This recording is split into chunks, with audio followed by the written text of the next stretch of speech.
할렐루야. 2025년 9월 9일 화요일 아침입니다. 지난밤도 잘 주무셨나요? 성도들을 찾아가는 말씀, 오늘 말씀은 신명기 13장입니다. 신명기 13장. 오늘은 진화 전사님의 수술 일정이 있는 날입니다. 함께 수술을 위해 의사 선생님의 손길을 붙잡아 주시고 또 수술도 잘 되고 잘 회복되도록 함께 기도해 주시기 바랍니다.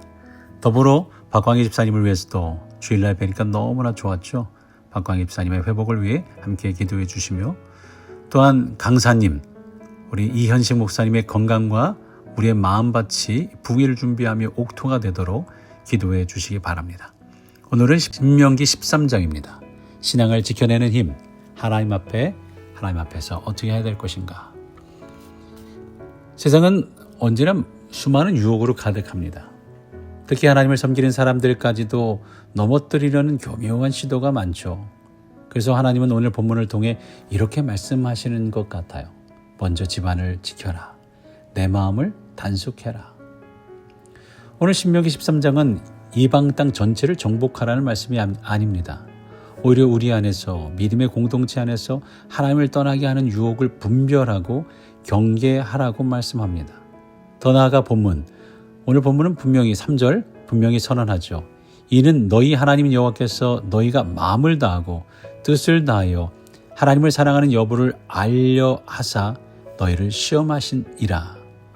하나님은 우리가 진정으로 하나님을 사랑하는지를 시험을 통해 드러내고자 하십니다. 신앙의 시험은 단순히 고난의 자리가 아니라 사랑을 증명하는 자리인 거죠. 오늘 1절부터 11절까지 말씀은 하나님을 떠나게 하는 유혹을 분별하라는 말씀입니다.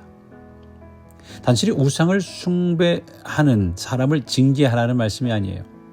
이미 하나님을 아는 백성을 꾀어 하나님을 떠나게 만드는 자를 경계하라는 거죠. 너희 중에 선지자나 꿈꾸는 자가 일어나 이적과 기사를 내게 보이고, 거짓 선지자나 꿈꾸는 자가 기사와 이적을 보여도 그 목적이 하나님을 떠나게 하는 것이라면 따르지 말라는 거예요.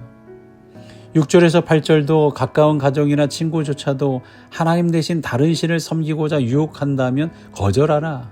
12절에서 15절까지 성읍 가운데 사람들이 일어나 집단적으로 유혹한다 해도 그 말에 흔들리지 말라라는 말이에요.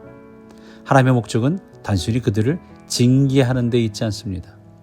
11절 말씀해 보니까 그리하면 온 이스라엘이 듣고 두려워하여 이 같은 악을 다시는 너희 중에서 행하지 못하리라. 결국 하나님의 궁극적인 목적은 우상 숭배하도록 유혹하는 자들을 징계하는 것이 아니라 이스라엘 백성이 하나님을 떠나지 않게 지키는 것이었어요. 이 말씀은 오늘날 교회를 무너뜨리려는 이단의 미혹에도 동일하게 적용됩니다. 신앙을 지키는 힘은 외부의 능력에 있지 않습니다. 오직 하나님만 사랑하는 결단에서 비롯되는 거죠. 그러니까 우리가 어떤 유혹 속에서도 하나님만 섬기며 분별하여 끝까지 믿음을 지켜내야 합니다. 두 번째로 신앙의 싸움은 외부가 아니라 결국 내부에 있다는 것을 12절에서 18절까지 우리에게 보여주죠. 오늘 보면은 유혹이 어디서 일어나는지 1절에 얘기합니다.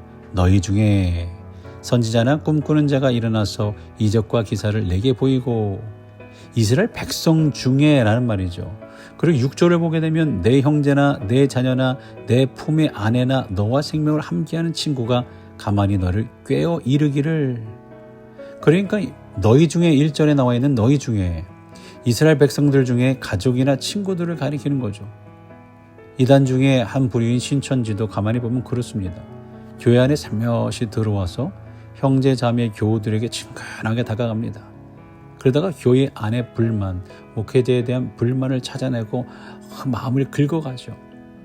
그래서 그들이 그 교회 안에서 온전히 신앙생활을 못하게 되고 결국 교회를 혼란스럽게 할 뿐만 아니라 교인들을 데리고 나가는 그런 전략, 추수꾼이 거기 와서 추수를 하는 거예요. 그러니까 너희 중에 내 형제, 내 자매, 내 품의 아내라고 하는 말은 어떻게 보면 집안 단속을 잘 하라는 말과 같을 겁니다. 그러니까 결국 이스라엘이 경계해야 할 대상은 외부의 이방 종교가 아니라 내부라는 거죠. 다시 말해 신앙의 위기는 바깥에서가 아니라 내 안에서, 마음과 공동체 안에서 시작되는 것이다 라는 말씀입니다. 마귀는 외부의 우상을 공격하려고 부추기면서 정작 내 마음은 허술하게 둡니다. 우리가 알듯 십자군 전쟁은 약 180년 동안 10차례에 걸쳐 기독교인들이 예루살렘을 공격한 전쟁이었죠. 그 이유는 이슬람을 믿는 사람들이 예루살렘을 점령하고 있었기 때문에 그 거룩한 성 예루살렘을 우상을 섬기는 이슬람 교도들에게 넘길 수 없다라는 이유였죠. 교황은 우상을 몰아내라는 명령을 했고 10차례나 십자군이 동원되어 전쟁을 치렀습니다. 많은 사람을 죽이고 또 이쪽에서도 가족들이 자녀들이 죽어나갔어요. 그러다 보니까 십자군 전쟁은 외부의 우상을 제거하는 데만 집중하다가 오히려 살인이라는 더 큰 죄를 범하는 잘못을 범하게 되었다는 말이죠. 우리는 이런 역사의 반복을 하지 말아야 합니다. 그렇지 않으면 또 다른 적을 만들어 그들을 적으로 지정하고 폭동을 일삼아도 종교의 이름으로 다 용서가 되는 것으로 착각하는 오류를 역사의 반복을 하게 된다는 말이죠. 그러니까 우리는 반드시 기억해야 합니다. 다른 사람의 신앙을 비판하거나 내 안에 미움과 교만이 자리 잡는다면, 다른 사람의 신앙을 비판하다가 내 마음에 미움과 교만이 자리 잡는다면 그것이 곧 큰 우상 숭배가 될 수 있다는 거예요. 마귀는 교묘하게 외부를 공격하라고 유혹하면서 정작 내 마음은 허술하게 만들어버리죠. 그러니까 신앙의 본질은 내 마음을 지키는 데 있어요. 잠언서 16장 32절에 이렇게 말하죠. 노하기를 더디하는 사람은 용사보다 낫고 자기 마음을 다스리는 자는 성을 빼앗는 자보다 나으니라. 외부에 있는 우상을 섬기는 자들을 죽이느라고 내부적으로 하나님께 더 큰 죄를 짓고 있다는 것을 보지 못한 거죠. 장기를 두다 보면, 체스도 마찬가지예요. 그런 일이 많이 있다고 합니다. 체스나 장기를 아주 잘 두는 사람들을 보면 10수나 20수 앞을 내다보면서 둔다고 하죠. 내가 조를 이렇게 움직이면 저 사람은 포를 이렇게 움직일 거야. 체스의 경우도 내가 차를 이렇게 움직이면 저 사람은 나이트, 말을 이렇게 움직일 거고, 내가 저렇게 하면 저렇게 하겠지, 이렇게. 결국 내가 체크메이트, 장군 할 수 있다고 여기까지 생각하면서 이렇게 움직여 10수나 20수까지 앞서 생각하고 게임을 하죠. 근데 기껏해야 2수, 3수밖에 앞을 내다보지 못하면 어떻게 되는 걸까요? 매번 질 수밖에 없죠. 그 말은 공격하느라 뒤가 뚫리는 것을 생각하지 못한다라는 거예요. 장기나 체스에서 지는 이유는 상대방을 공격하느라 자기 뒤가 뚫리는 것을 보지 못한다라는 겁니다.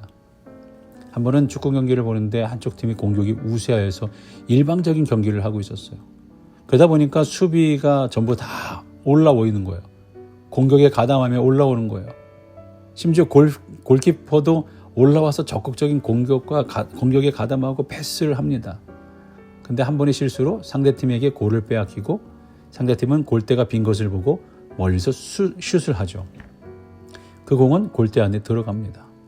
분위기는 확 바뀌었고 경기도 순식간에 상대팀이 이기는 방향으로 바뀌었습니다. 아무리 공격을 잘해도 방어가 허술하면 소용이 없어요. 세상에 존재하는 동안에 우상을 숭배하는 일은 없어지지 않습니다. 중요한 것은 우상 숭배를 하는 것을 지적하고 물리치는 것이 아니라 오히려 내 마음에 우상이 들어오지 않도록 나를 지켜내는 거예요. 마음이 무너지면 아무리 외부를 정복해도 아무 소용이 없잖아요.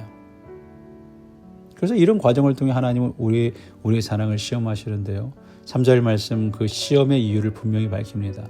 이는 너희 하나님 여호와께서 너희가 마음을 다하고 뜻을 다하여 여호와를 사랑하는 여부를 알려하사 너희를 시험하심이라. 하나님은 우리가 실패하기를 원하셔서 시험을 주는 분이 아닙니다. 오히려 그 과정을 통해 우리의 사랑을 드러내게 하시는 거예요. 사랑은 말로만 증명되지 않잖아요. 사랑은 구체적인 행위로 드러납니다. 4절 말씀에 너희는 너희 하나님 여호와를 따르며 그를 경외하며 그의 명령을 지키며 그의 목소리를 청종하며 그를 섬기며 그를 의지하라. 하나님께서 시험을 허락하시는 이유는 단 한 가지, 우리가 하나님을 얼마나 사랑하는지를 확인하시고 그 사랑을 더욱 단단하게 세워 가시려고 하는 줄로 믿습니다. 신앙은 외부 공격보다 내 마음을 지키는 싸움입니다. 축구 경기에서 공격만 하다가 골문을 비우면 먼저 실점하는 것처럼 신앙도 내 마음을 지키지 못하면 무너져 버립니다. 세상 끝날까지 우상 숭배는 사라지지 않지만 하나님은 우리에게 외부의 싸움보다 내 마음을 지켜내는 싸움을 더 중요하게 말씀하죠. 너는 마음을 다하고 뜻을 다하여 나를 사랑하느냐. 따라서 오늘 우리는 외부를 향한 정죄보다 내 안의 신앙을 지키는 정직한 믿음을 결단해야 합니다. 누구를 미워하는 대신 사랑할 마음을 지켜야 합니다. 사랑할 마음을 지켜야 돼요. 유혹을 분별하여 하나님만을 붙들어야 합니다.